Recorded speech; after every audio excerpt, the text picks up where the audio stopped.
আজকে আমরা আরো তিনটা ইম্পর্টেন্ট ও পাওয়ারফুল ফাংশনের সাথে পরিচিত হব যা আমরা ডেইলি বেসিসে অনেক বেশি ইউজ করে থাকি।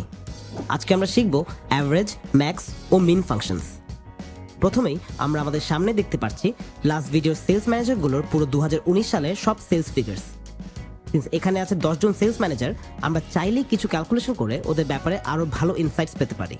ফর এক্সাম্পল, সেলস ম্যানেজারগুলো 2019 সালে গড়ে কত টাকার প্রোডাক্টস বিক্রি করেছে সেটা জানার জন্য আমরা ব্যবহার করব দ্য অ্যাভারেজ ফাংশন।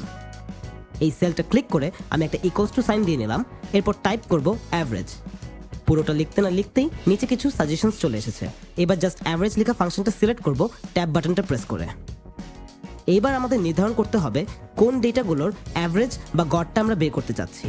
হেন্স আমরা B2 থেকে B11 পর্যন্ত সব সেলগুলো সিলেক্ট করব, ব্র্যাকেট ক্লোজ করে এন্টার প্রেস করলেই দেখব আমাদের সেলস ম্যানেজাররা গড়ে ৭১,০০০-এর একটু বেশি এই বছর ব্যবসা করেছে।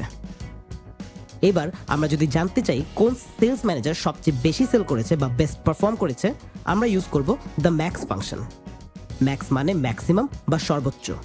হেন্স এই ফাংশনটা আমাদেরকে বলে দিবে আমাদের এই বছরের সর্বাধিক সেলস ফিগার। এই সেলে ইকুয়ালস টু সাইন দিয়ে আমি টাইপ করব ম্যাক্স। ম্যাক্স ফাংশনটা সিলেক্ট করে আমি সেম রেঞ্জটাই আবারও সিলেক্ট করব, which is B2 to B11। এবার এন্টার প্রেস করলে আমরা দেখছি আমাদের বেস্ট সেলস ফিগার হচ্ছে ৮৫,৪০৮ টাকা, এবং এই ফিগারটা জেনারেট করেছে সাইম আহমেদ সিফাত, যিনি হচ্ছেন আমাদের 2019 সালের বেস্ট পারফর্মিং সেলস ম্যানেজার। এবার যদি আমরা ক্ষুদ্রতম ফিগার বা ওয়ার্স্ট পারফরমেন্সটা বের করতে চাই, আমরা ইউজ করব দ্য মিন ফাংশন। মিন মানে মিনিমাম বা ক্ষুদ্রতম।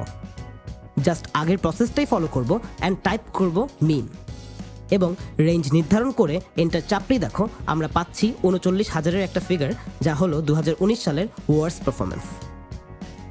আমরা যদি চাই আরেকটু স্পেসিফিক ওয়েতে ফাংশনগুলো ব্যবহার করতে পারি।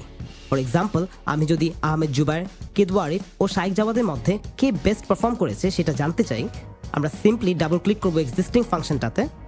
এবার ব্যাকস্পেস দিয়ে মুছে নিব আমাদের আগের নির্ধারিত প্রিভিয়াস রেঞ্জটা, এবং কন্ট্রোল বাটনটা চেপে ধরে রেখে আহমেদ জুবায়ের, কিদওয়া আরিফ ও শাইখ জাওয়াদের ফিগারগুলো সিলেক্ট করব। ফাংশনটি খেয়াল করলে দেখবে এবার এখানে রেঞ্জ নেই, কিন্তু কমা দিয়ে সিলেক্টেড হয়ে গিয়েছে তিনটা বিচ্ছিন্ন সেলস।